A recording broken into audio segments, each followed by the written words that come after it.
Kepada seluruh hadirin dimohon untuk menonaktifkan nada dering HP dan menjaga ketenangan selama proses ujian berlangsung.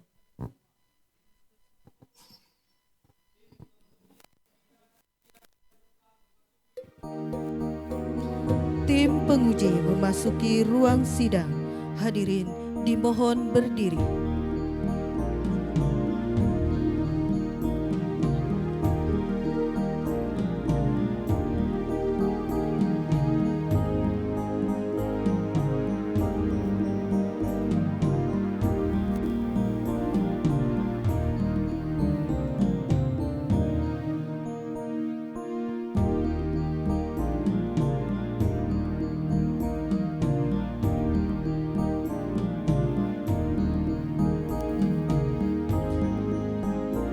Tim penguji dan hadirin disilakan duduk kembali.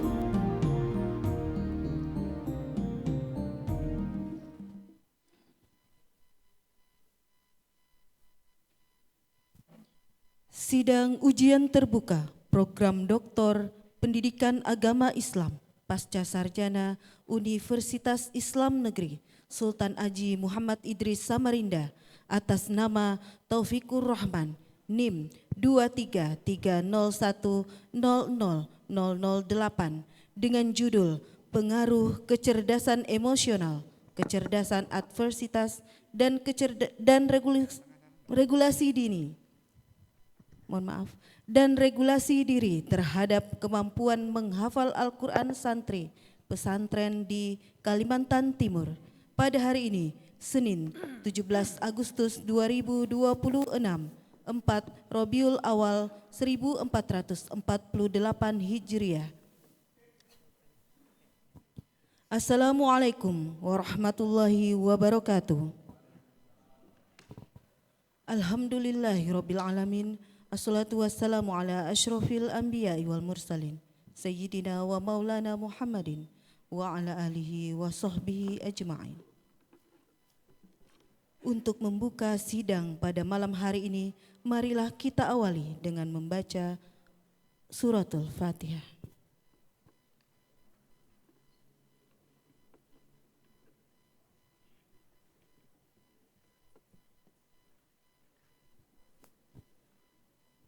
Menyanyikan lagu Indonesia Raya. Hadirin dimohon berdiri.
Hadirin disilakan duduk kembali.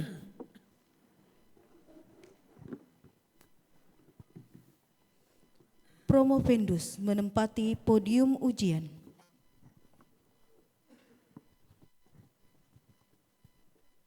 Sidang ujian terbuka dipimpin oleh Rektor Universitas Islam Negeri Sultan Haji Muhammad Idris Samarinda kepada Profesor Dr. Haji Zurkoni MAG. Dengan hormat disilakan. Assalamualaikum warahmatullahi wabarakatuh. Bapak dan Ibu Dewan Penguji yang terhormat Saudara Taufikur Rahman, yang terhormat para hadirin, mari kita buka sidang ujian terbuka program Dr. PAI Pascasarjana UIN Sultan Haji Muhammad Idris Samarinda dengan bersama-sama membaca basmalah. Bismillahirrahmanirrahim. Perlu kami sampaikan biodata promovendus nama Taufikur Rahman, NIM 23301000008, judul disertasi pengaruh kecerdasan emosional, kecerdasan adversitas dan regulasi diri terhadap kemampuan menghafal Al-Quran santri pesantren di Kalimantan Timur. Promotor Dr. Haja Erma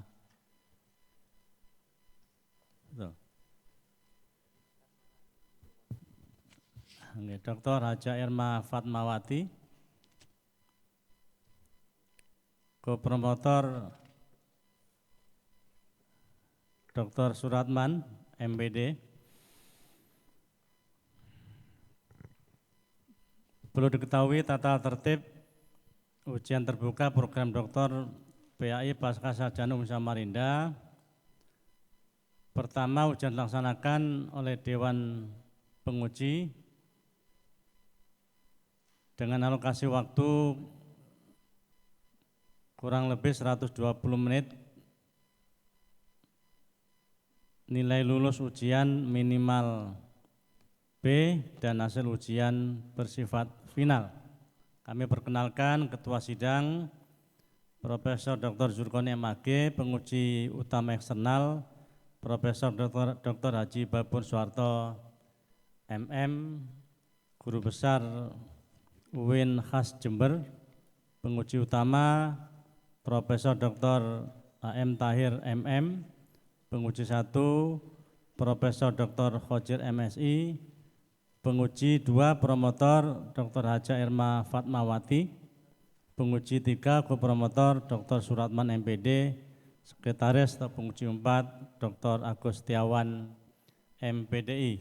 Kepada Saudara Taufikur Rahman diperkenankan untuk memanjatkan doa terlebih dahulu. Silakan.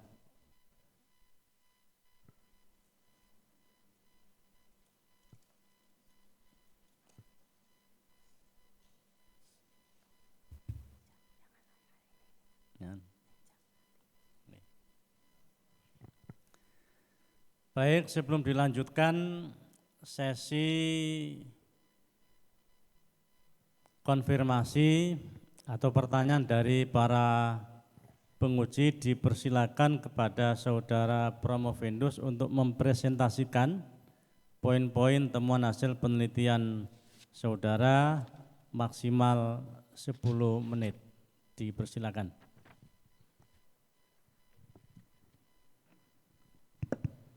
Oke, baik. Assalamualaikum warahmatullahi wabarakatuh. Alhamdulillahirrabbilalamin, wassalatu wassalamu ala asrafil anbiya'i wal mursalin sayyidina wa maulana Muhammadin wa ala alihi wa sahbihi ajma'in, amma ba'. Yang kami hormati segenap Dewan Tim Penguji yang terdiri atas Profesor Dr. Haji Zurkoni MAG selaku Ketua Tim.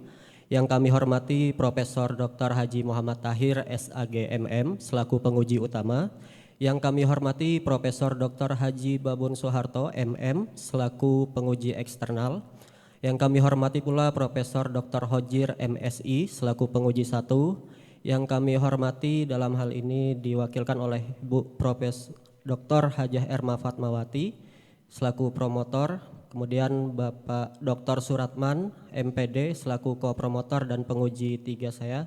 Serta yang kami hormati juga Bapak Dr. Agus Setiawan MPDI selaku sekretaris ataupun penguji pada ujian promosi doktor pada hari ini. Perkenankan saya Taufikur Rahman memaparkan hasil penelitian disertasi saya yang berjudul Pengaruh Kecerdasan Emosional, Kecerdasan Adversitas dan Regulasi Diri terhadap Kemampuan Menghafal Al-Quran Santri Pesantren di Kalimantan Timur. Oke, lanjut. Pada slide latar belakang, ini kita awali dengan landasan religius yaitu pada Quran Surah Al-Qamar ayat 17. A'udzubillahi minasyaitonirrajim. Bismillahirrahmanirrahim. Wala yaqad yasarnal Qur'an li zikri fahal mim muzakkir. Nah, ini artinya sungguh kami benar-benar telah memudahkan Al-Qur'an sebagai pelajaran. Maka adakah orang yang mau mengambil pelajaran? Nah, dari Quran Surah Al-Qamar ini menegaskan bahwa Allah telah memudahkan Al-Quran untuk dipelajari dan diingat atau dihafalkan. Nah, secara empiris perkembangan pesantren dan pendidikan tahfiz di Kalimantan Timur ini meningkat cukup pesat. Namun capaian hafalan santri belum selalu optimal. Nah, persoalan yang terjadi misalnya ada kurangnya motivasi, pengelolaan emosi yang belum maksimal, daya juang, konsistensi murojaah, serta kedisiplinan diri. Nah, pada sisi penelitian, studi terdahulu cenderung menguji kecerdasan emosional, kecerdasan adversitas, ataupun regulasi diri ini secara terpisah.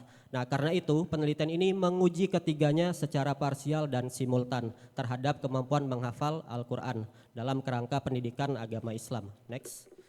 Pada rumusan masalah, tujuan serta signifikansi penelitian, rumusan masalah difokuskan ke 4 pengujian, yaitu pengaruh kecerdasan emosional, kecerdasan adversitas, dan regulasi diri secara parsial terhadap kemampuan menghafal Al-Quran, serta pengaruh ketiga variabel tersebut secara simultan terhadap kemampuan menghafal Al-Quran. Tujuannya adalah untuk memperoleh bukti empiris mengenai pengaruh masing-masing variabel tersebut terhadap kemampuan menghafal Al-Quran. Adapun signifikansi penelitiannya terletak pada pemahaman bahwa kemampuan tahfiz ini erat kaitannya dengan aspek psikologis sekaligus di dalam nilai-nilai Islam misalnya muhasabah, sabar, tawakal, istiqomah, muraqabah, adab dan orientasi untuk memperoleh ridho Allah Subhanahu wa taala.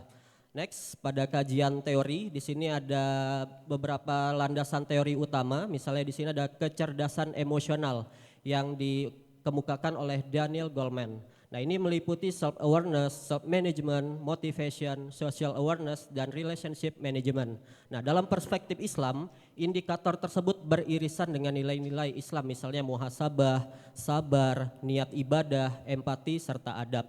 Adapun landasan teori yang kedua yaitu kecerdasan adversitas yang dikemukakan oleh Paul Gestalt yang melalui dimensi control, origin and ownership, reach and endurance yang dikontekstualisasikan dengan ikhtiar, tanggung jawab, husnuzon, sabar, tawakal dan istiqomah. Adapun landasan yang teori yang ketiga adalah regulasi diri yang dikemukakan Roy Baumeister dan Catlin yang mencakup kontrol emosi, instruksi diri, monitoring, motivasi, kontrol perhatian dan evaluasi diri. Dan yang terakhir kemampuan menghafal Al-Quran yang diukur berdasarkan tajwid, tahfiz, dan fasohah. Nah, dari kerangka tersebutlah diajukan 4 hipotesis, yaitu pengaruh X1, X2, dan X3 terhadap Y secara parsial dan pengaruh ketiga variabel tersebut secara simultan terhadap variabel Y. Next, di metode penelitian ini menggunakan jenis kuantitatif dengan pendekatannya ex post facto dan analisis yang digunakan adalah regresi linear berganda. Populasi dari ketiga lembaga yang saya teliti ada 327 santri dengan sampelnya 180 santri yang tersebar di 3 pesantren atau 3 lembaga yang ada di Tenggarong, Samarinda, dan Balikpapan. Adapun variabel X1, X2, dan X3 ini diukur menggunakan kuesioner dengan skala Likert, sedangkan kemampuan menghafal Al-Quran menggunakan tes unjuk kinerja pada aspek tajwid, tahfiz, dan fasohahnya. Adapun analisisnya menggunakan SPSS versi 26. Next. Adapun hasil penelitian dari X1 dan X2 di sini secara deskriptif, kecerdasan emosional ini memperoleh nilai rata-rata di 63,85. Hasil ini menunjukkan bahwa kecerdasan emosional santri secara umum relatif baik. Kecerdasan adversitas memperoleh nilai rata-rata di 63,97. Nah, ini secara umum juga cukup baik meskipun sebaran skornya lebih lebar dibandingkan kecerdasan emosional. Next. Untuk variabel X3 dan Y, jadi regulasi diri memperoleh nilai rata-rata di 61,67. Ini menunjukkan bahwa kemampuan santri dalam mengatur perilaku belajar ini berada pada kondisi yang cukup memadai. Adapun kemampuan menghafal Al-Quran nilai rata-ratanya di 32,93. Ini penilaiannya berdasarkan 3 aspek, yaitu tajwid, tahfiz, dan fasohahnya. Oke, next. Nah, kita masuk kepada analisis dan pembahasan untuk hipotesis 1 dan hipotesis 2. Hipotesis 1 atau hipotesis yang pertama ini diterima. Jadi kecerdasan emosional berpengaruh positif dan signifikan terhadap kemampuan menghafal Al-Quran. Dengan nilai betanya 0,382, nilai T di 6,207 dan P-nya ini kurang dari 0,001. Nah, variabel ini menjadi prediktor relatif yang paling kuat. Dalam konteks tahfiz, nah pengelolaan emosi ini membantu santri untuk tetap fokus, untuk tetap termotivasi, serta membantu mereka untuk konsisten dalam murojaahnya. Nah, dalam perspektif Islam, hal ini beririsan dengan nilai-nilai misalnya muhasabah, muraqabah, sabar, niat, empati, dan adab. Adapun hipotesis yang kedua, ini juga diterima, kecerdasan adversitas berpengaruh positif dan signifikan dengan nilai betanya 0,318, nilai T 5,167 dan P kurang dari 0,01. Artinya daya juang membantu santri bertahan ketika menghadapi misalnya lupa, kelelahan, penurunan motivasi ataupun ketertinggalan hafalan. Nah, pembacaan ini menguatkan keterkaitan bahwa kecerdasan adversitas ini erat kaitannya dengan nilai-nilai ikhtiar, tanggung jawab, husnuzon, sabar, tawakal, serta istiqomah.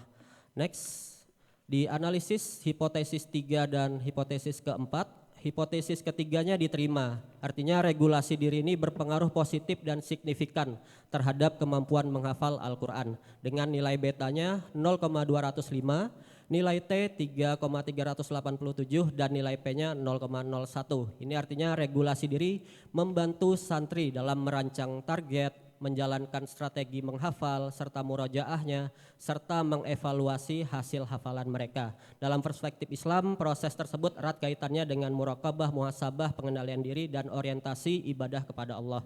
Adapun hipotesis yang keempat ini juga diterima secara simultan diperoleh nilai R 0,798.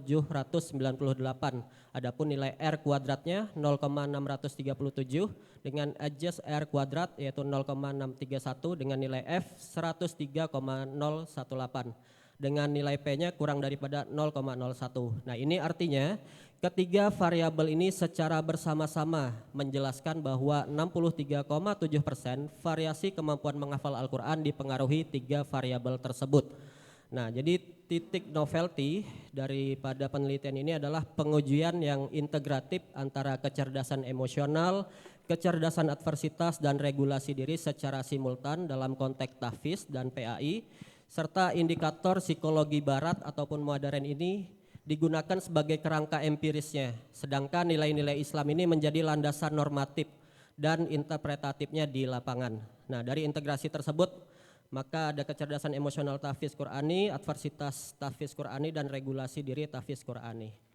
Adapun kesimpulan pada penelitian ini berdasarkan hasil penelitian bahwa kecerdasan emosional, adversitas, dan regulasi diri masing-masing berpengaruh positif dan signifikan terhadap kemampuan menghafal dengan nilai prediktornya 0,382, 0,318 dan 0,205. Secara simultan ketiga variabel ini menjelaskan 63,7% mempengaruhi terhadap kemampuan menghafal. Dengan demikian kemampuan tahfiz tidak hanya erat kaitannya dengan aspek kognitif atau target hafalan saja, tetapi aspek psikologis juga menjadi faktor yang berpengaruh dalam kemampuan menghafal para santri. Nah, rekomendasinya lembaga tahfiz perlu membina ketiga aspek tersebut secara terintegrasi. Tidak hanya mengejar target jumlah hafalan, tetapi penelitian selanjutnya juga dapat mengembangkan penelitian ini menjadi lebih baik, yaitu bisa menggunakan mixed method ataupun kualitatif agar aspek-aspek ataupun faktor-faktor yang di luar dari penelitian ini bisa diteliti secara lebih mendalam. Baik, terakhir terima kasih. Demikian paparan hasil penelitian disertasi saya. Arahan, kritik, dan masukan dari seluruh Dewan Penguji sangat saya harapkan untuk penyempurnaan disertasi ini. Terima kasih. Allahumma fiq ila wa mitorik. Assalamualaikum warahmatullahi wabarakatuh. Waalaikumsalam warahmatullahi wabarakatuh. Baik, tepat 10 menit sesuai dengan waktu yang disediakan. Selanjutnya dengan hormat beri kesempatan kepada penguji utama eksternal Profesor Dr. Haji Babon Suharto untuk memberikan masukan, konfirmasi, pertanyaan. Waktunya maksimal 15 menit, Prof. Monggo. Terima kasih. Assalamualaikum warahmatullahi wabarakatuh. Waalaikumsalam warahmatullahi. Ketua Sidang, Profesor, seluruh Dewan Penguji yang kami hormati, serta Promovendus, Saudara Taufikur Rahman, ya, sudah memenuhi ketentuan di dalam penulisan disertasi pedoman. Sudah, Prof. Sudah, ya. Jadi begini, orang mau melihat sesuatu itu biasanya dari tampilan. Nah, di dalam buku ini disertasi ini kurang bagus penataannya. Pengaruh, kecerdasan dan seterusnya. Itu terakhir timur gitu ya. Apakah Kalimantan Timur sendiri apa jadi satu ini gitu ya. Jadi ditata ya. Oke. Di Kalimantan Timur itu ada berapa pesantren? Di Kalimantan Timur Ada berapa? Jumlahnya aja.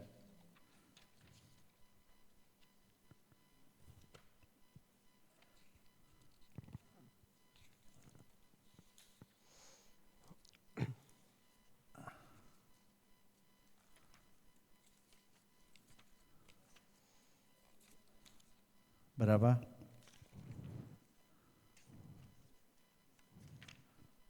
Jumlahnya aja. Jumlah pesantren.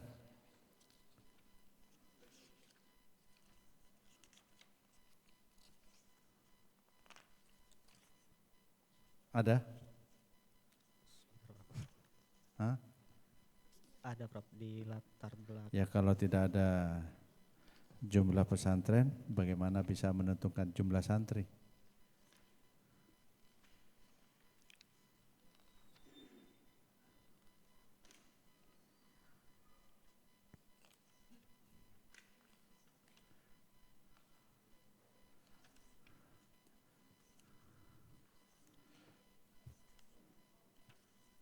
Ada?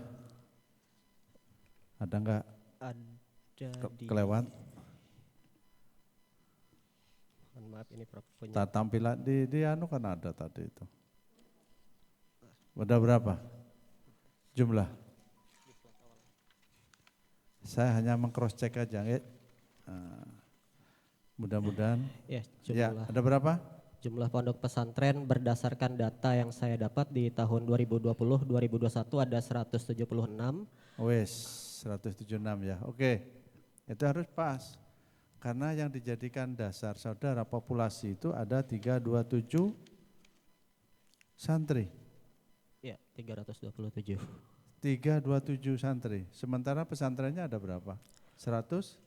176. Nah, jadi untuk penelitian saya dibatasi Di mana? Di 3 lokasi atau 3 lokasi. lembaga. Ya, oke. Itu ada kan?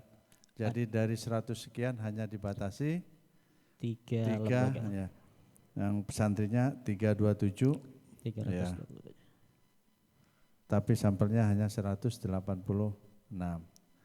Apa yang menjadi dasar saudara itu untuk menentukan sampel 186 apa?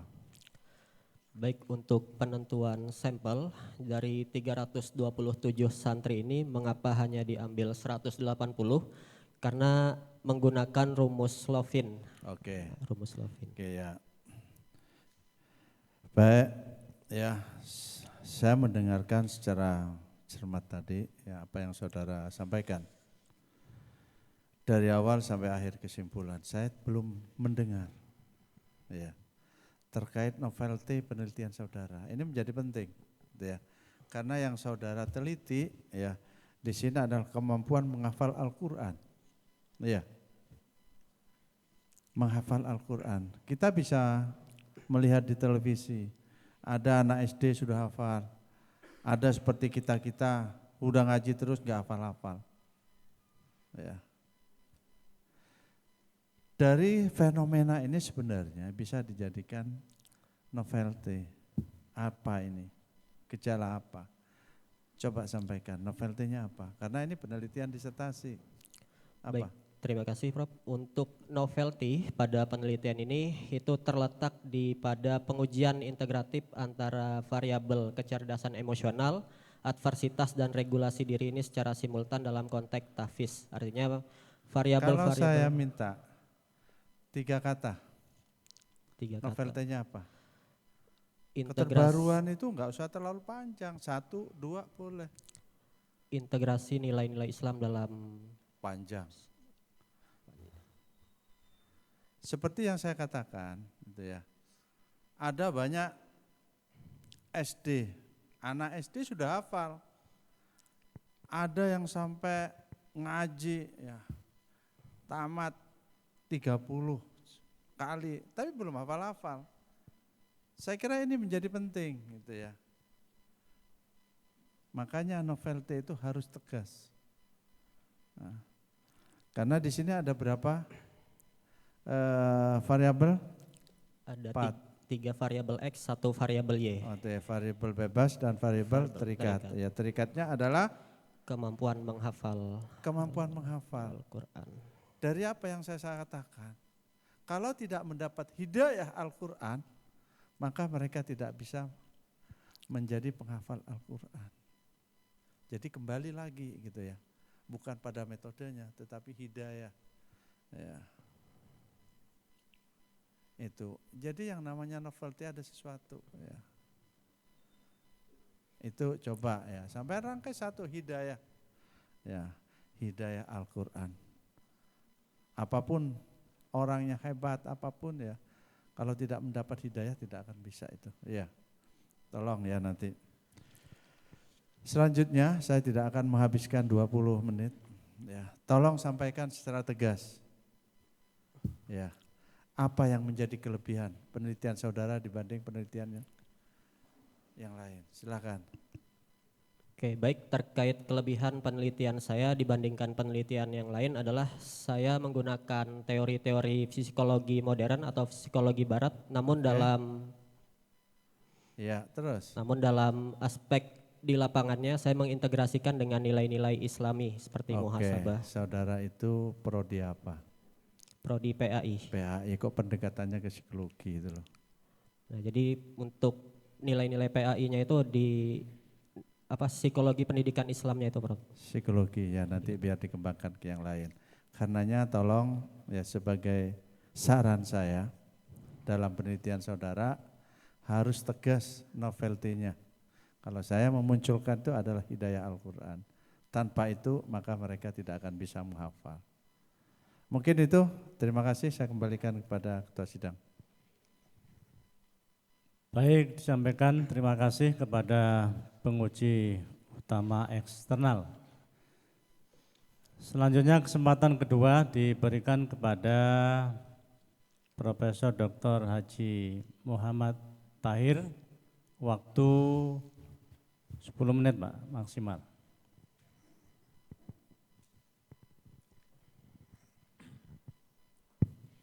Assalamualaikum warahmatullahi wabarakatuh. Waalaikumsalam warahmatullahi. Terima kasih Ketua Tim yang saya hormati, seluruh tim penguji, wabil khusus penguji eksternal, Promovendus dan seluruh yang hadir pada malam hari ini. Pertama, saya kira penelitian ini menarik ya. Menarik tentang bagaimana ada beberapa hal yang mempengaruhi terhadap kemampuan menghafal Al-Quran ya. Santri pada pondok pesantren di Kalimantan Timur.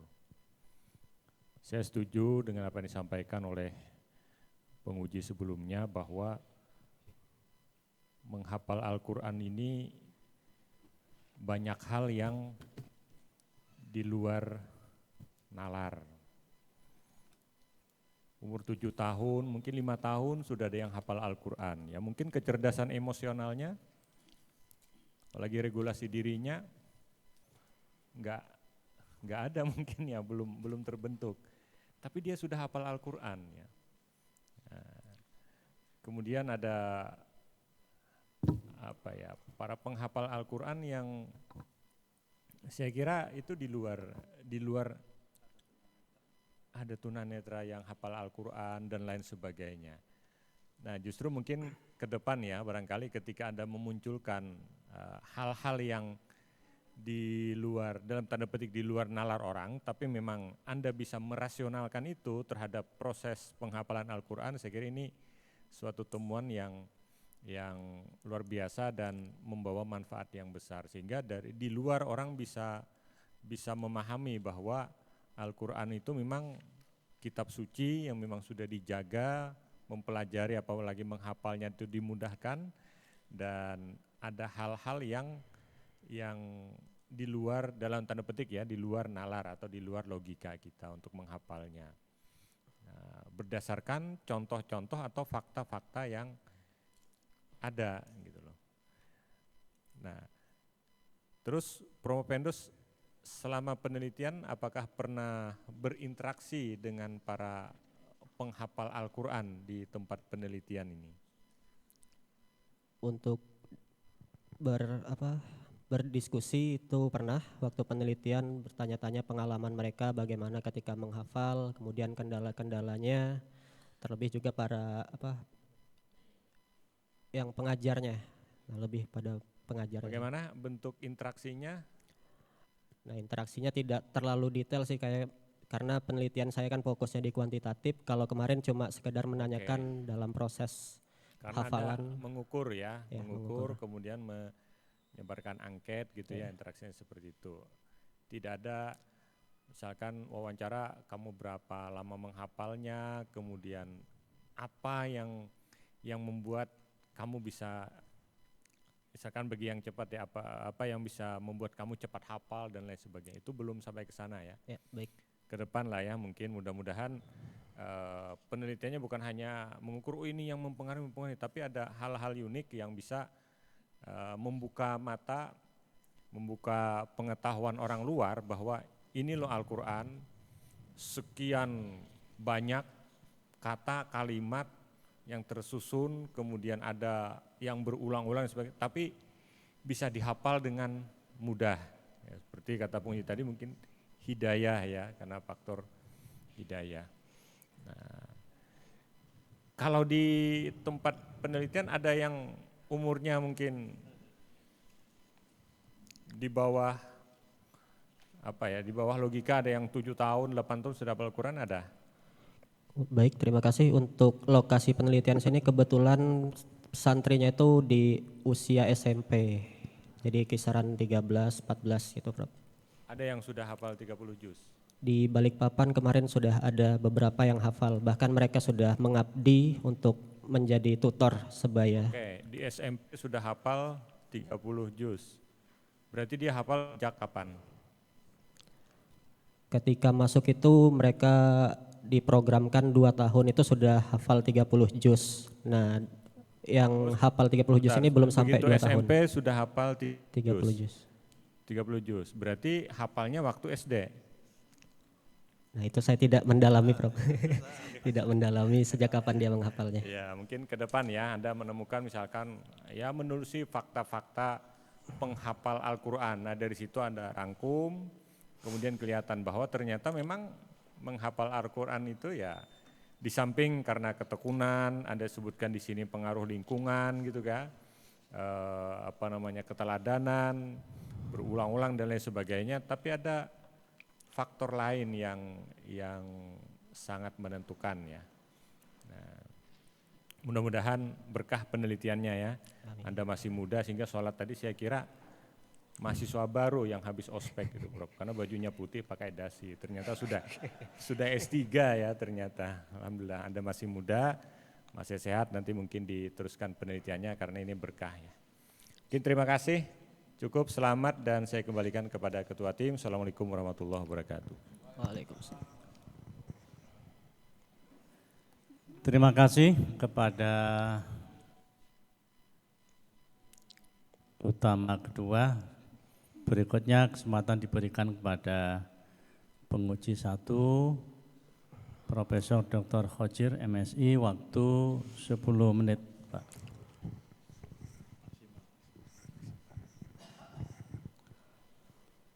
Terima kasih Ketua Sidang, Ketua Tim. Assalamualaikum warahmatullahi wabarakatuh. Waalaikumsalam. Ketua Tim dan segenap tim penguji eksternal, Bapak Ibu sekalian, para hadirin dan khususnya Promovendus. Ya. Sudah banyak dikonfirmasi sebagian oleh tim penguji, saya akan konfirmasi yang lain. Dalam penelitian saudara, terdapat 3 variabel, begitu ya. Yang pertama itu kecerdasan emosional, kecerdasan adversitas, dan regulasi diri terhadap kemampuan membaca Al-Quran. Saya minta inti konfirmasi, mengapa kecerdasan emosional, kecerdasan adversitas, dan regulasi diri itu dijadikan variabel untuk kemampuan membaca Al-Quran. Berdasarkan teori apa, kajian dari mana, kok bisa-bisanya menyandingkan 3 variabel tersebut. Mohon konfirmasinya. Baik, terima kasih. Untuk pengambilan 3 variabel ini berdasarkan beberapa penelitian terdahulu yang meneliti secara parsial ya atau masing-masing. Misalnya kecerdasan emosional itu sudah ada penelitiannya tersendiri terhadap kemampuan menghafal. Kemudian kecerdasan adversitas juga ada penelitiannya sendiri, regulasi diri juga ada sendiri. Nah, kenapa saya menggabungkan ketiga variabel ini untuk mengukur kemampuan menghafal Al-Quran? Karena ini ada erat kaitannya. Misalnya kecerdasan emosional. Dalam menghafal Al-Quran tentu banyak sekali proses-proses yang harus dihadapi, di mana para santri harus bisa menjaga emosionalnya, bagaimana mereka mengatur agar ketika mereka ada kesulitan mereka tidak putus asa, tetap semangat. Kemudian kecerdasan adversitas, bagaimana mereka ketika mendapatkan hafalan yang sulit atau misalnya ketika setor hafalannya malah terbata-bata, bagaimana kecerdasan adversitas ini mampu mempertahankan niat awalnya untuk menghafalkan Al-Quran. Kemudian regulasi diri ini adalah pengaturan diri, bagaimana mereka mengatur dirinya untuk mencapai target hafalan Al-Quran. Ya itu oke, saya kira. Dasar teorinya dari mana? Dasar teori saya lebih kepada hasil penelitian empiris penelitian yang ada di bab. Jadi itu hasil riset kompilasi, hasil riset, ada variabel-variabel tersebut telah diteliti oleh yang lain, kemudian diadopsi oleh peneliti. Diintegrasikan ketiga variabel tersebut. Kalau ya, yang lain tidak. Diadopsi, diadaptasi oleh peneliti. Terus kemudian apakah Promovendus tidak meng-cross-check dengan teori-teori yang menyatakan bahwa kecerdasan emosional, kecerdasan adversitas, dan regulasi diri itu mampu meningkatkan kemampuan menghafal Al-Quran? Ada enggak dasar teorinya itu?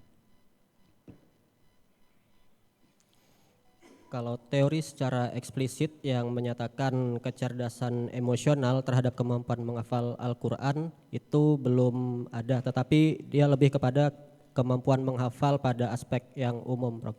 Ya, biasanya penelitian kuantitatif ini salah satunya kan menguji teori.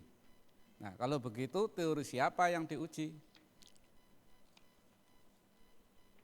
Nah, untuk teorinya ini yaitu hasil dari penelitian orang lain yang menyatakan adanya pengaruh masing-masing variabel secara parsial tadi.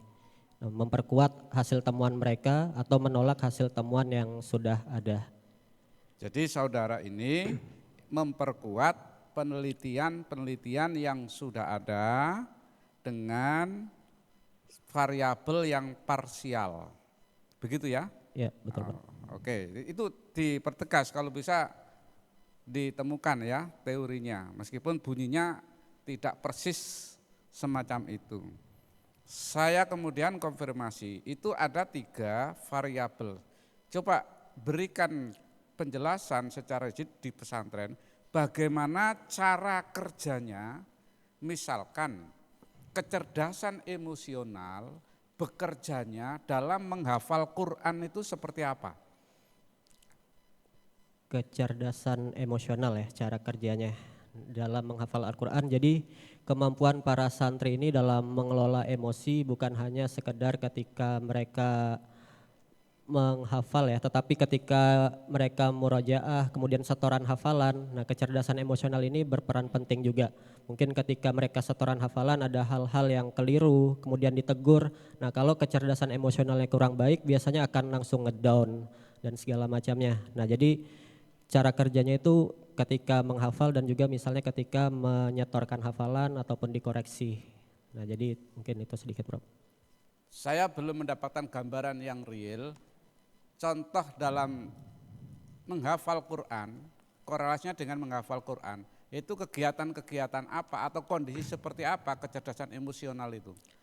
Oke, mungkin dalam praktiknya misalnya ketika santri sudah mungkin agak lelah gitu ya, misalnya kegiatan di pesantrennya banyak, kemudian lelah, nah ketika dia bisa mengontrol emosinya, nah jadi rasa lelah itu tidak menjadi hambatan dalam menghafal, kemudian misalnya mengendalikan frustasi, menjaga tujuan, kemudian bagaimana mereka mau terbuka menerima ketika dikoreksi, ketika nyetor, nah itu termasuk dalam kecerdasan emosional, Bro. Ya, oke. Terus keterangan begitu didapat dari mana, Promovendus itu? Keterangan ini didapatkan berdasarkan hasil kuesioner, jadi ada yang menyatakan tentang sabar di kuesioner itu, nah santri-santri menjawab sesuai dengan yang ditemuan ini, Prof. Promovendus tidak pernah bertemu dengan santri? Bertemu dengan santri, Prof. Ya, ketika bertemu dengan santri apa yang dilakukan untuk memperkuat, memastikan bahwa variabel ini bekerja dalam penelitian, tidak hanya mengandalkan angket selalu, sering, kadang-kadang dan lain sebagainya, skala Liketnya. Tapi betul-betul bahwa variabel ini bekerja. Gimana memastikannya? Baik, untuk memastikannya melalui observasi ketika mereka menyetorkan hafalan, saya melihat ketika proses mereka nyetor hafalan, kemudian ketika mereka saling bertukar hafalan sama temannya. Nah, itu ketika apa bahasanya bertukar hafalan? Kok bahasanya kok enggak bahasa menghafal Quran itu loh. Apa bertukar hafalan itu? menyimak hafalan. Apa? Nyimak hafalan. Menyimak, saling menyimak ya. Ya, murajaah disimak temannya gitu. Bertukar hafalan baru kali ini saya dapat. Ya oke, silakan lanjut. Nah, jadi untuk secara lebih detail memang tidak bisa ditampilkan di dalam penelitian ini, tapi yaitu berdasarkan hasil observasi terlihat sih ketika mereka setoran hafalan, ketika murajaah, kemudian ketika simak, ketika ada yang ditegur, mereka ada yang diam gitu kan. Kemudian ada juga yang langsung memperbaiki hafalannya. Nah, itu kelihatan kecerdasan emosional sekilas. Bagus. Waktu saya tinggal 2 menit itu ya. Begitu kah? Ya. Saya konfirmasi, temuan saudara dalam penelitian ini adalah mampu membuktikan bahwasannya ketiga variabel tersebut, yaitu kecerdasan emosional, kecerdasan advertisat, dan regulasi diri berpengaruh terhadap kemampuan menghafal Al-Quran. Itu temuan saudara. Ya, kita apresiasi temuan tersebut. Untuk level doktor, apa kontribusi teoritisnya penelitian saudara ini? Oke, baik, terima kasih. Untuk kontribusi teoritis dalam penelitian ini adalah penelitian ini memperluas psikologi pendidikan Islam yang mana mengintegrasikan 3 variabel tadi, 3 variabel psikologis dalam penjelasan empirisnya terhadap kemampuan menghafal Al-Quran. Nah, jadi kontribusi konkretnya itu mencakup model empiris. Nah, yang perlu nantinya bisa dikembangkan dalam penelitian lanjutan, bisa dijadikan model pembelajaran. Nah, itu Prof. Oke, cukup ya. Saya kurang 1 menit ini. Hal-hal apa saja yang menurut peneliti tidak terungkap. Ya. Dalam peneliti di samping yang sifatnya pengaruh, hubungan dan lain sebagainya yang bisa disampaikan di sini. Hal-hal yang tidak terungkap ketika Anda observasi apa dan lain sebagainya. Hal-hal yang tidak terungkap yaitu seperti yang disampaikan penguji utama dan eksternal tadi, yaitu aspek-aspek yang di luar dari penelitian ini. Misalnya ada yang umur muda sudah hafal 30 juz. Nah itu sebenarnya menarik untuk diteliti. Cuma ini karena keterbatasan hanya difokuskan ke aspek psikologis, maka aspek itu mungkin nanti bisa diteliti lebih lanjut dengan mixed method. Jadi saudara itu kurang greget di situnya, ya kurang greget. Hanya meneliti apa yang dilihat secara korelasi dan lain sebagainya. Baik, saya kira begitu. Terima kasih. Assalamualaikum warahmatullahi wabarakatuh. Waalaikumsalam warahmatullahi wabarakatuh.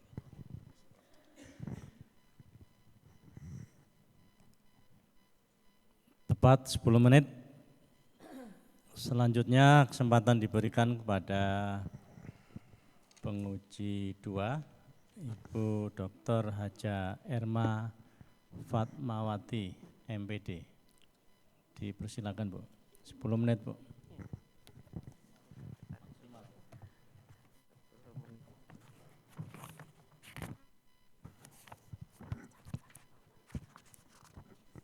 Baik, terima kasih. Ternyata melihat secara online dengan offline berbeda ya. Imut gitulah. Kayak esek gurung pantes doktoral deh. Ya Allah. Terima kasih luar biasa. Assalamualaikum warahmatullahi wabarakatuh. Waalaikumsalam. Hamdan wa syukurillah wa nikmatillah la haula wala quwata illa billah. Yang saya banggakan ketua sidang yaitu Prof. Dr. Haji Zurqoni MAG dan para penguji. Ada penguji eksternal yaitu Profesor Dr. Haji Babun Soeharto MM, penguji utama Profesor Dr. Haji Muhammad Thohir SAG MM, penguji 1 Profesor Dr. Khojir MSI, dan penguji 3 sekaligus sebagai kopromotor Dr. Suratman MPD, sekretaris, dan penguji 4 Dr. Agus Setiawan MPDI. Saya dalam hal ini dititipi penguji 2 selaku promotor, yaitu Bapak Haji Profesor Dr. Haji Ilyasin. Dan yang berbahagia, alhamdulillah akhirnya blong ya hari ini, tapi belum blong, masih ada beberapa yang belum menguji jenengan. Minimal terakhir inilah, nanti malam sudah bisa tidur nyenyak, makan enak gitu ya. Yaitu Mas Provendus Taufikur Rahman. Nun sewu, saya kemarin tanya lupa, Pak Guru, Pak dosen? Alhamdulillah dosen di Universitas Kutai Kartanegara. Alhamdulillah. Ya mudah-mudahan ini nanti berkah. Amin. Pada dosen tentunya kalau melihat ini PAI di Eptik ya. FAI. FAI ya, PAI ya, murni PAI ya. Ya sangat luar biasa, dan apalagi ujian yang sekarang ini adalah keterkaitan dengan kemampuan menghafal Al-Quran melalui pengaruh dari ketiga kecerdasan ini. Tadi ada penguji, kalau nggak salah Prof. Babun menanyakan kenapa kok hanya psikologis, PAI-nya kok nggak tampak gitu ya. Jadi biar tampak saya pun juga tanya di situ. Pertanyaan saya semuanya juga sudah dipakai semuanya, tapi minimal saya kemarin menanyakan insya Allah ya, kenapa hanya kognitif itu, kemudian kalau dikaitkan dengan ke tradisi pesantren ya, itu kan ada nilai-nilai pesantren yang tidak lepas di situ, ada apa namanya?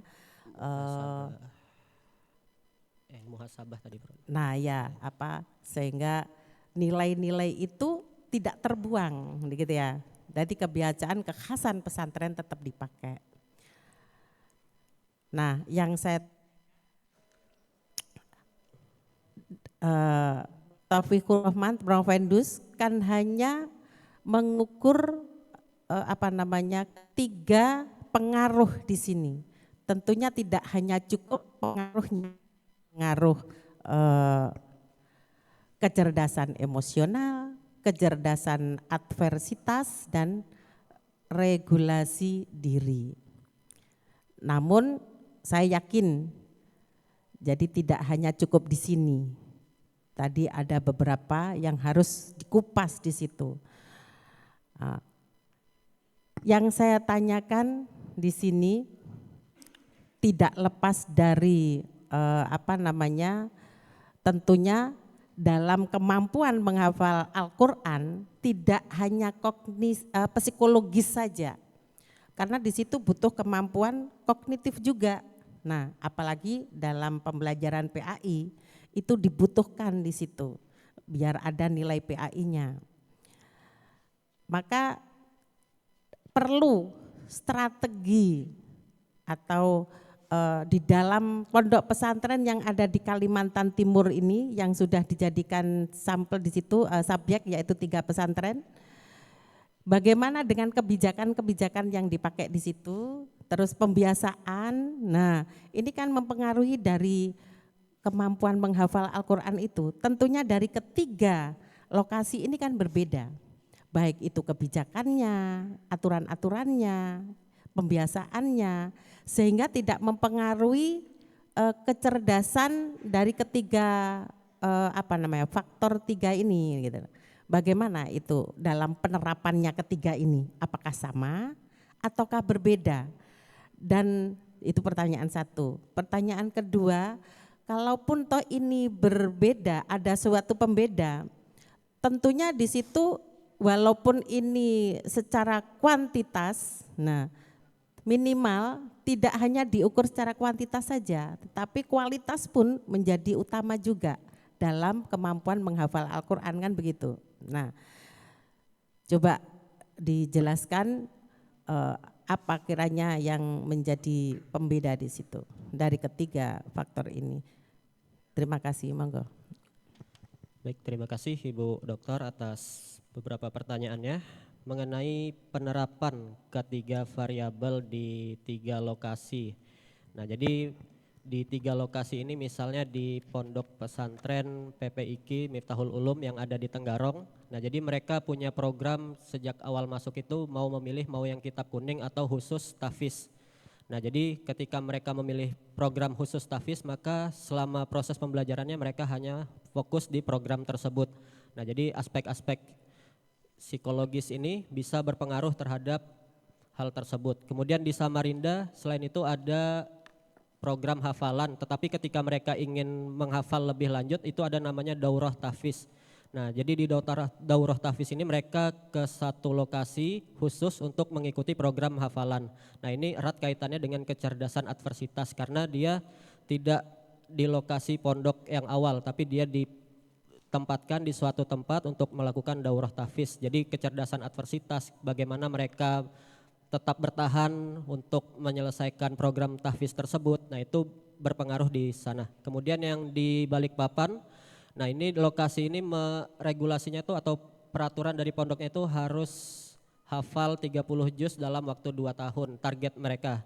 Nah, target mereka dalam waktu 2 tahun. Nah, dengan adanya regulasi tersebut maka banyak santri-santri yang ketika 2 tahun ini sudah banyak yang hafal 30 juz tersebut.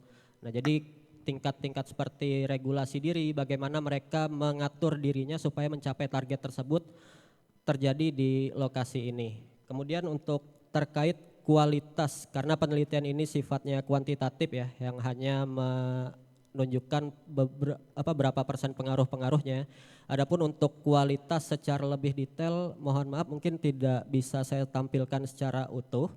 Mungkin nanti bisa dikembangkan di penelitian berikutnya, nanti mungkin bisa dikembangkan melalui mixed method, artinya ketika temuan angka-angka ini bisa dinarasikan lebih dalam lagi dengan kualitatifnya. Nanti bisa wawancara mendalam untuk mengetahui faktor-faktor yang terjadi atau yang mempengaruhi dari 3 variabel ini. Nah mungkin itu jadi masukan saya, artinya nanti di penelitian berikutnya bisa dikembangkan kembali menjadi mixed method supaya lebih terlihat kualitas dan kuantitasnya. Baik. Ya, minimal begini. Bolehlah ya mengukur secara kuantitas, secara di situ ada angket karena dengan angket kan ya. Tapi minimal Promovendus juga bisa kan, walaupun kita mengukur dengan angket, minimal kan Promovendus sudah pernah ke sana. Dengan ke sana kan berarti melakukan observasi secara langsung kan. Nah, minimal kan tahu itu maksud saya. Jadi tidak hanya dijelaskan dengan kuantitas ya, tetapi juga harus bisa menjelaskanlah minimal di situ begitu. Jadi tidak hanya pengukuran melalui kuantitas secara rumus ya sudah selesai, tetapi minimal juga harus ada jawaban karena apalagi Promovendus adalah dosen PAI. Nah, itu yang mana di situ juga harus mengetahui bahwa pengaruh itu ternyata sangat kuat sekali, sangat signifikan sekali dengan pembuktian ini apakah benar, realitanya harus dilihat. Jadi tidak hanya diterima angket kemudian kita oh ya sudah benar, tetapi minimal Promovendus juga harus mengetahui secara langsung, oh ya benar hasilnya memang sesuai dengan angket yang saya sebarkan. Begitu loh maksud saya begitu. Oke, itu masukan aja dari saya dan terima kasih. Selamat, kurang berapa lagi penguji sudah jadi. Karena ini sebenarnya sudah doktor karena sekarang ini kan jenengan promosi. Nah, jenengan promosi iki lho aku dokter psikolog PAIS gini ya, psikolog PAIS. Nah, begitu. Nanti kalau sudah ini lulus doktoralnya apa Mas Pak Yai? Pak Yai Imut. Mungkin dokter di pembelajaran Al-Quran berbasis psikologi pendidikan. Oh gitu ya. Oke, terima kasih, sukses. Terima kasih, Assalamualaikum warahmatullahi wabarakatuh. Waalaikumsalam warahmatullahi wabarakatuh. Terima kasih disampaikan pada penguji kedua. Terakhir kesempatan diberikan kepada Bapak Dr. Suratman, 10 menit Pak, maksimal Pak.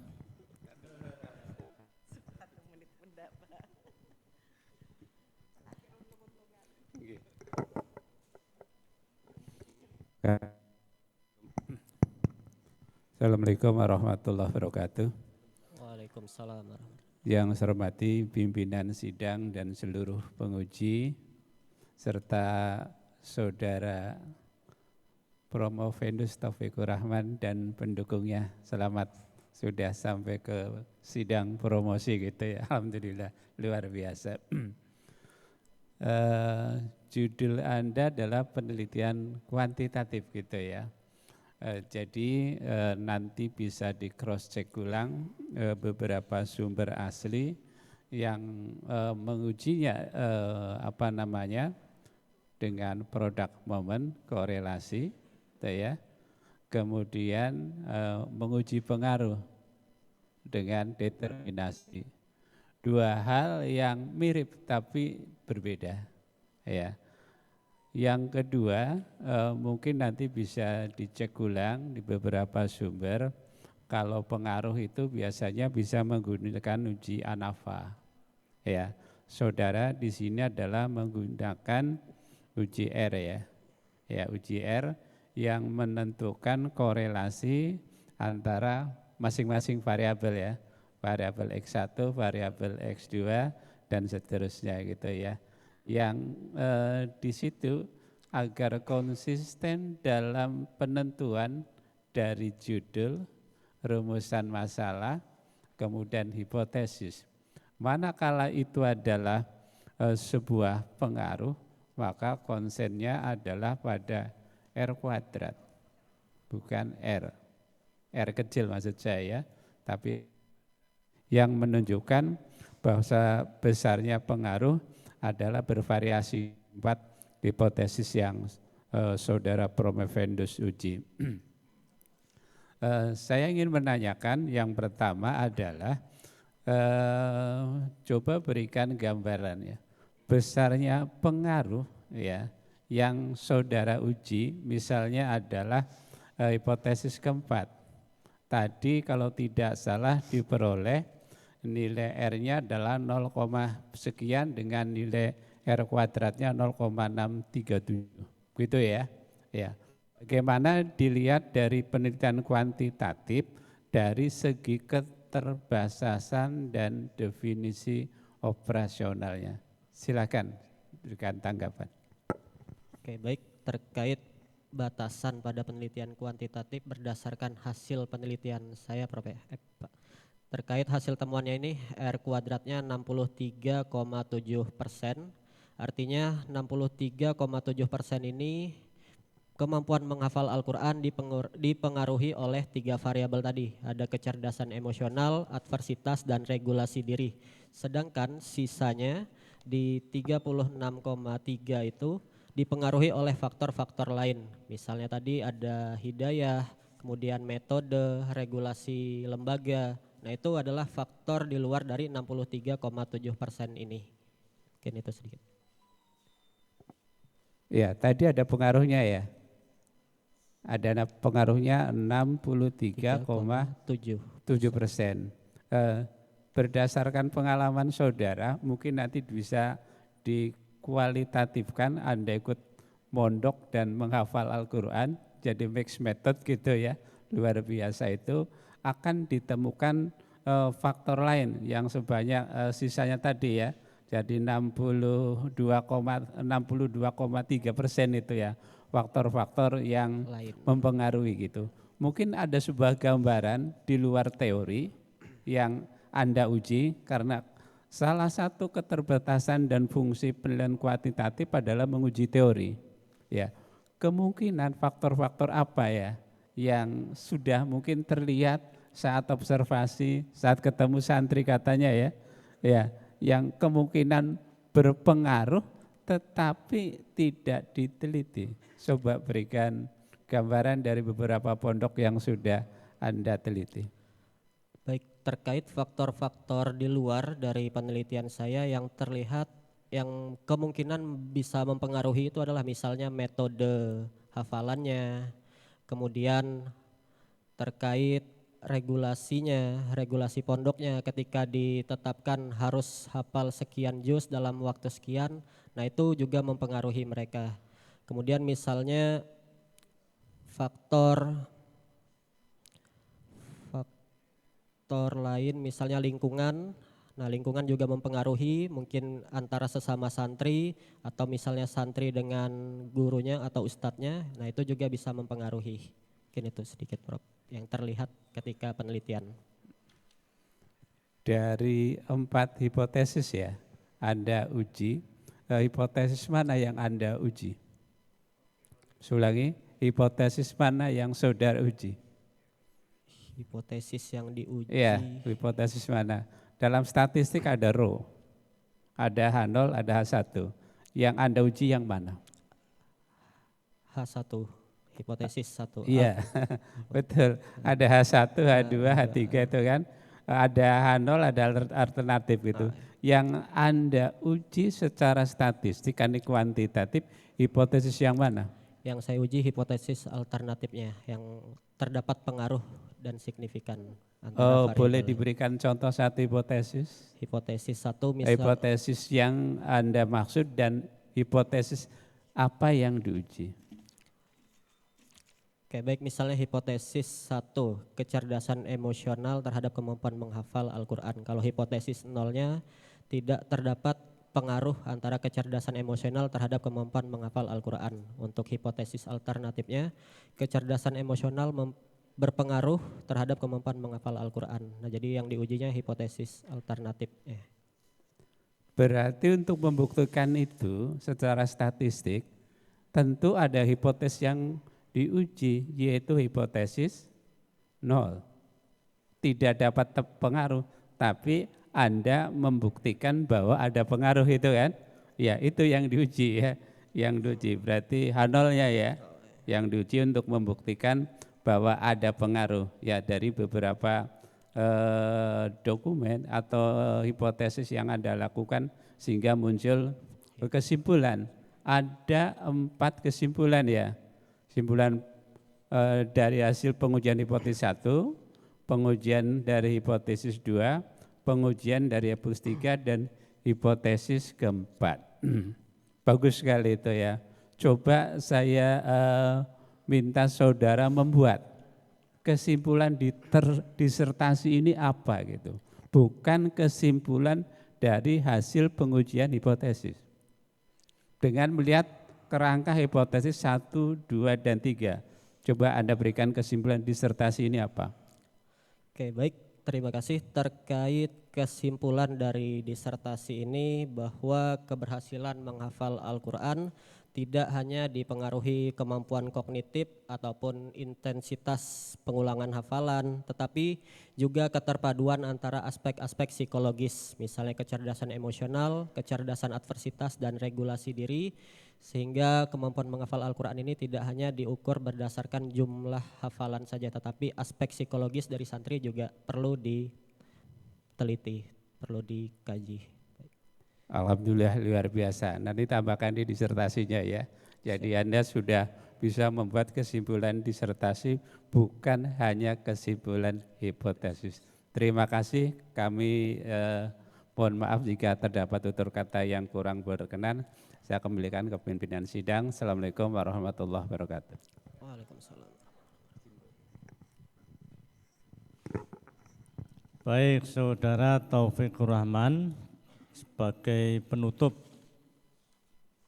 ada beberapa pertanyaan. Ini penelitian pendekatannya kuantitatif ya, pasti korelasi. Rumusan masalah ada 4. Ada 4. Tujuan 4. Tujuannya 4. Pasti 4. Kesimpulan? Kesimpulannya 4 ditambah 1 kesimpulan disertasi. Jadi kok kesimpulannya ada 5 ya? Ya, jadi kesimpulan hipotesis dan juga kesimpulan disertasi. Kesimpulan kan merujuk pada rumusan masalah dan tujuan.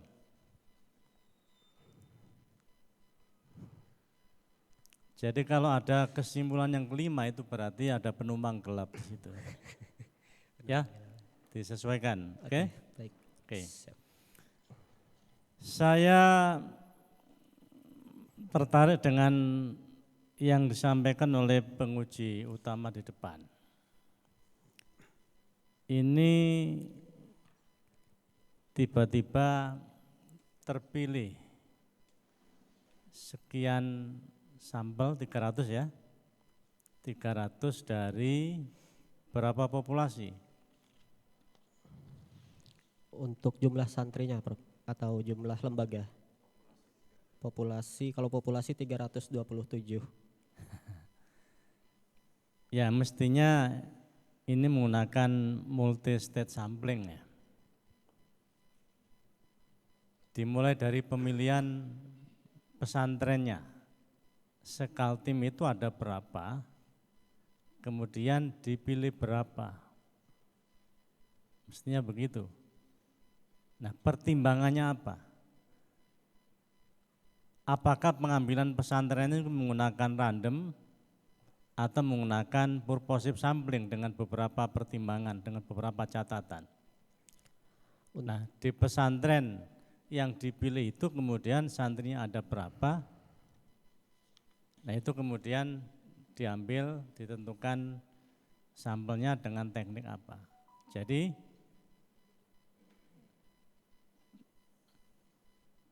mestinya menggunakan multi state sampling ya. Apa betul 3 itu mewakili pesantren di Kalimantan Timur?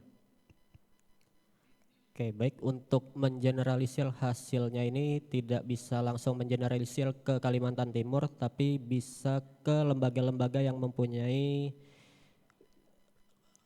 kesamaan, misalnya. Tidak bisa. dalam penelitian kuantitatif yang dipilih sebagai populasi sampel itu adalah mewakili populasi secara keseluruhan. Berbeda dengan penelitian kualitatif. Gitu ya. Nah.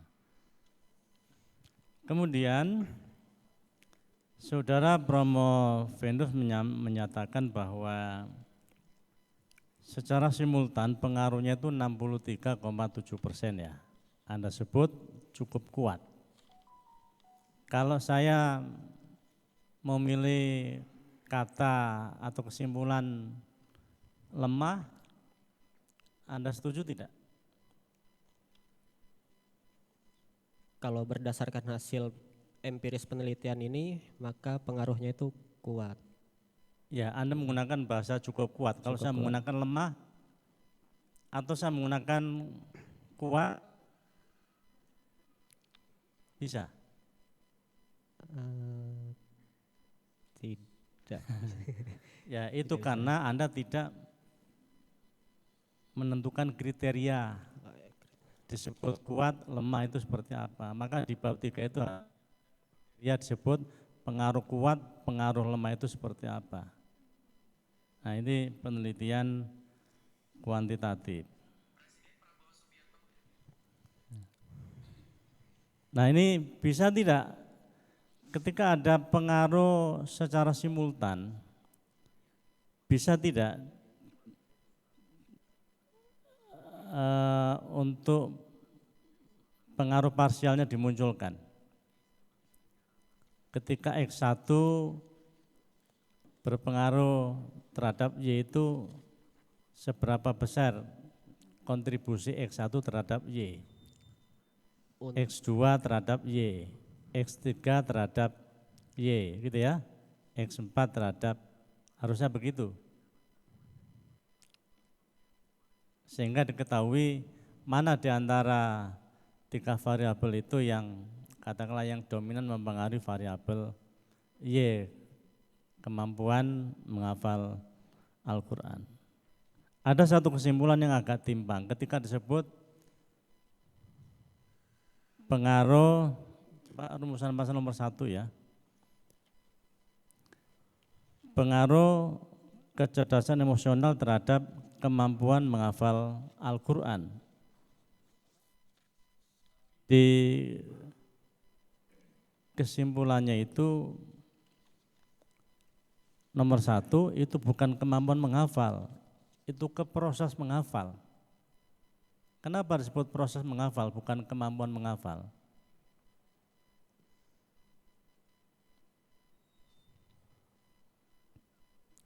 Oke, baik. Terima kasih. Mungkin di kesimpulannya ini ada sedikit kekeliruan, ketidakkonsistenan saya. Harusnya di sini pembahasannya tentang kemampuan menghafal.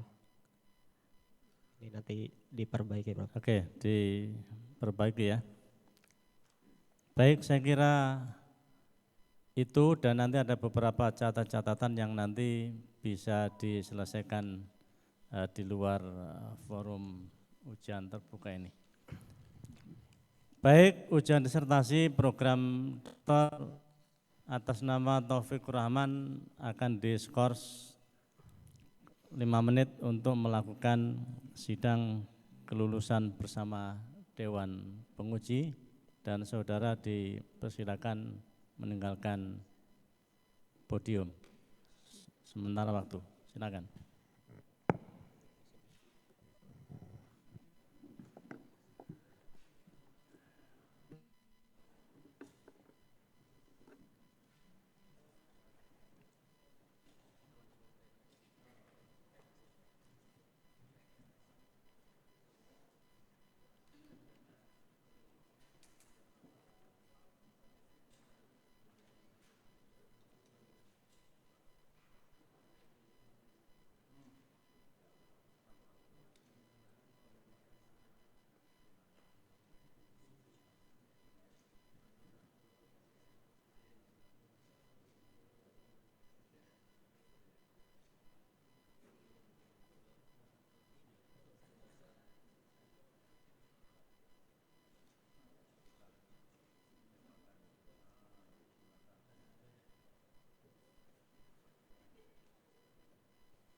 Skor dicabut, ujian dilanjutkan dengan pembahasan hasil. Saudara Provendus dipersilakan kembali ke tempat.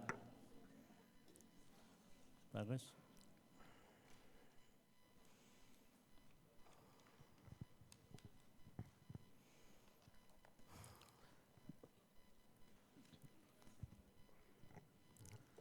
Bismillahirrahmanirrahim. Berdasarkan ketetapan hasil sidang Dewan Penguji ujian terbuka pada program Doktor Pendidikan Agama Islam Pasca Sarjana UIN Sultan Haji Muhammad Idris Samarinda dengan rahmat Allah SWT pada hari ini Senin 17 Agustus 2026 setelah mempertimbangkan persentase saudara pada ujian terbuka, hasil ujian tertutup dan memperhatikan nilai mata kuliah, maka Dewan Penguji memutuskan Saudara Taufikur Rahman NIM 23301000008 dinyatakan lulus dengan predikat pujian dan berhak menyandang gelar doktor. Saudara Taufikur Rahman merupakan doktor ke-27 pada Pasca Sarjana UIN Sultan Haji Muhammad Idris Samarinda. Demikian ketetapan ini dibuat dengan sebenarnya agar menjadi pedoman Ketua Sidang Profesor Dr. Zurkoni MAG. Nah, selain saudara dinyatakan sebagai dokter ke-27, saudara adalah dokter terkecil, terimut, dan termuda.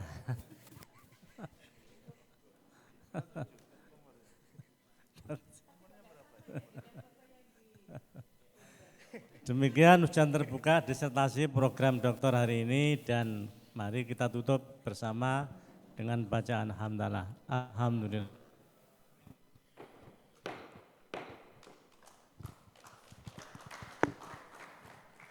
Penyerahan sertifikat oleh Ketua Sidang kepada Promovendus kepada Profesor Dr. Haji Zurkoni MAG dengan hormat disilakan.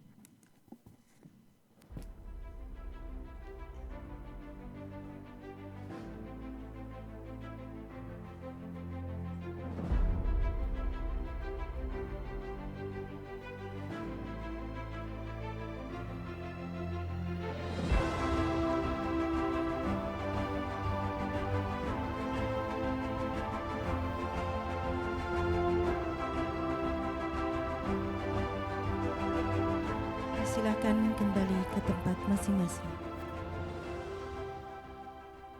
Selanjutnya, menyanyikan lagu syukur. Hadirin dimohon berdiri.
Hadirin disilakan duduk kembali.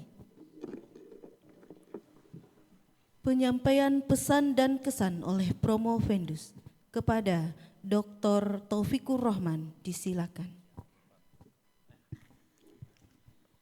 Assalamualaikum warahmatullahi wabarakatuh. Dewan Tim Penguji, Bapak Ibu hadirin yang saya hormati.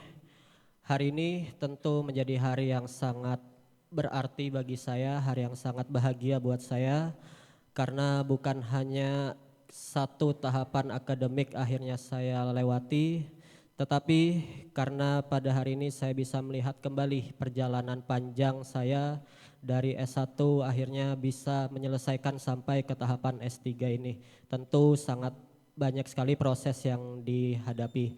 Saya ingin menyampaikan terima kasih kepada Bapak Rektor, Bapak Wakil Rektor, Direktur Pasca Sarjana, Wakil Direktur, serta seluruh jajaran, baik itu Ketua Program Studi, Sekretaris, serta Sivitas Akademika di UINSI Samarinda yang telah menjadi bagian dalam perjalanan studi saya. Kepada seluruh tim penguji, terima kasih atas kritik, saran, pertanyaan, dan koreksinya yang membangun sehingga disertasi ini nantinya akan bisa diperbaiki, disempurnakan. Dan ini menjadi sudut pandang baru lagi untuk memperluas bahwa dalam disertasi ini perlu adanya koreksi untuk diperbaiki ke depannya. Dan wabil khusus kepada promotor dan kopromotor saya, terima kasih yang sebesar-besarnya, terima kasih sudah membimbing, mengarahkan, mengingatkan, dan tentu saja cukup sabar menghadapi saya beserta revisi-revisi saya gitu ya. Nah, alhamdulillah pada hari ini perjalanan yang terasa panjang akhirnya sudah mencapai tahap akhir. Tentu saya sampai di titik ini tidak sendiri. Kepada orang tua saya, terima kasih untuk kedua orang tua saya yang senantiasa mendoakan kepada saya.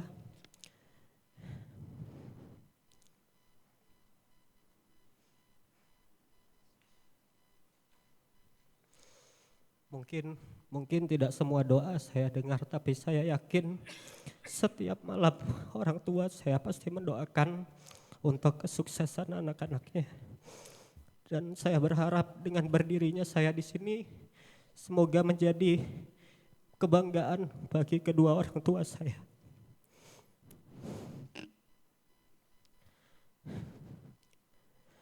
Kepada ibu mertua saya, terima kasih juga sudah jauh-jauh datang dari Jawa Barat ke sini memberikan dukungan kepada saya.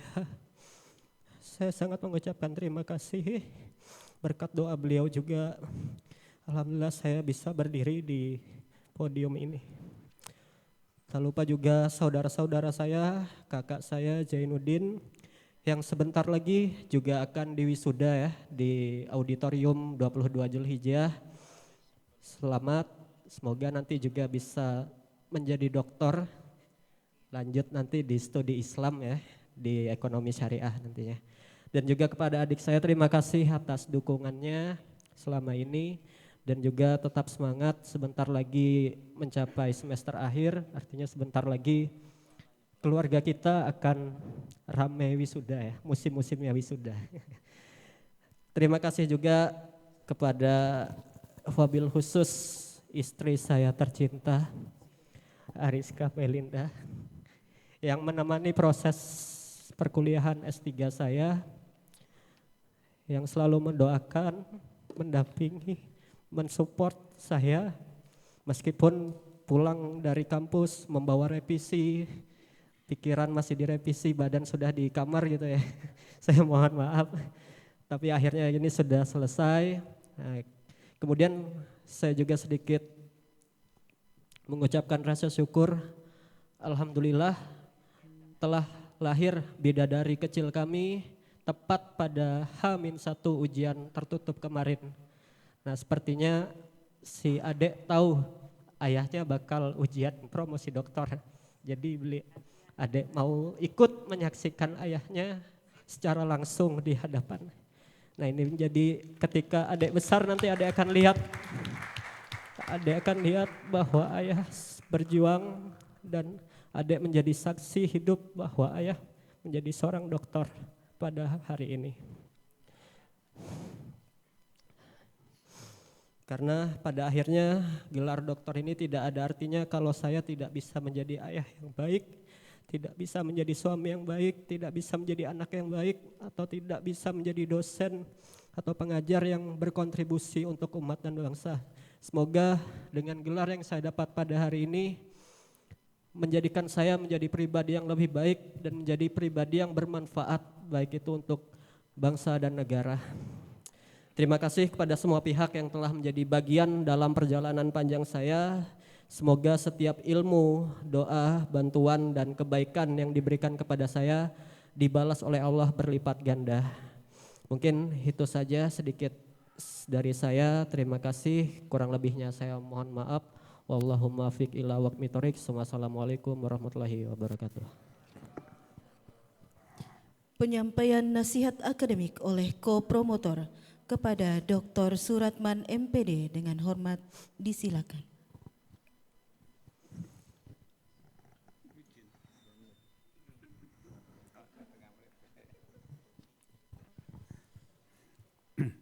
Assalamualaikum warahmatullahi wabarakatuh.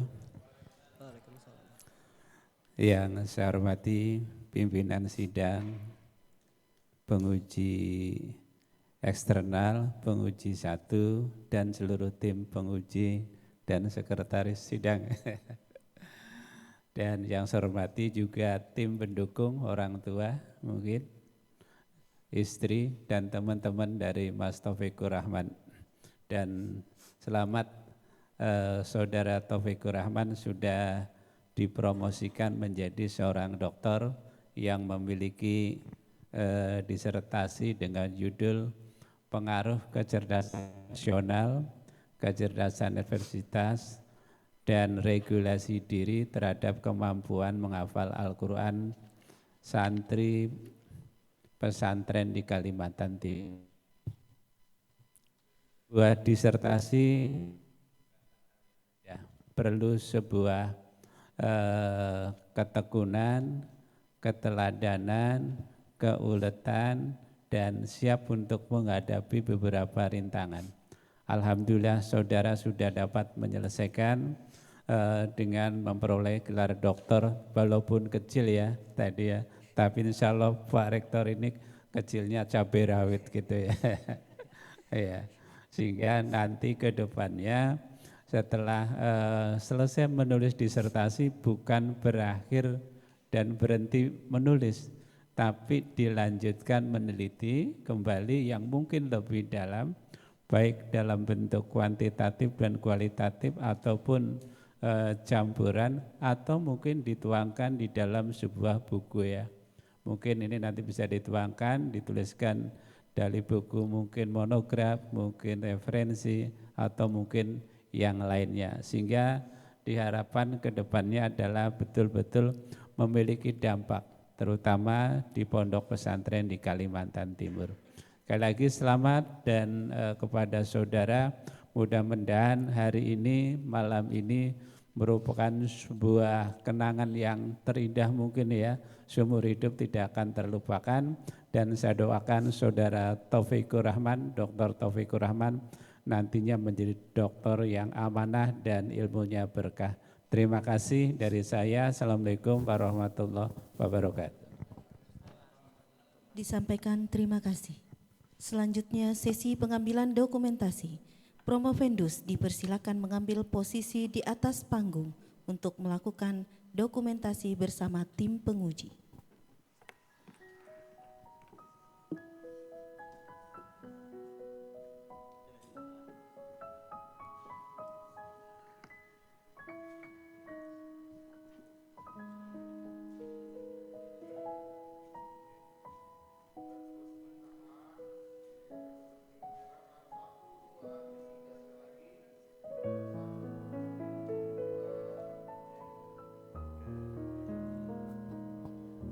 Promovendus beserta keluarga dipersilakan mengambil posisi di depan panggung dan diharap kepada seluruh tim penguji untuk tetap berada di atas panggung.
Pemberian ucapan selamat dari tim penguji kepada promovendus dan keluarga.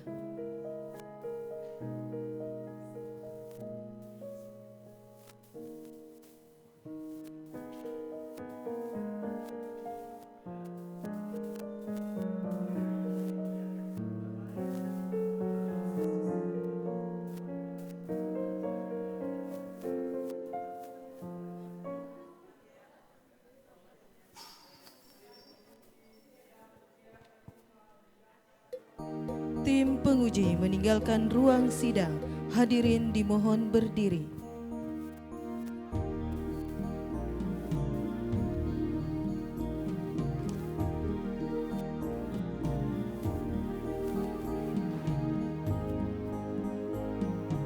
Demikianlah sidang ujian terbuka program Doktor Pendidikan Agama Islam Pasca Sarjana UIN Sultan Haji Muhammad Idris Samarinda.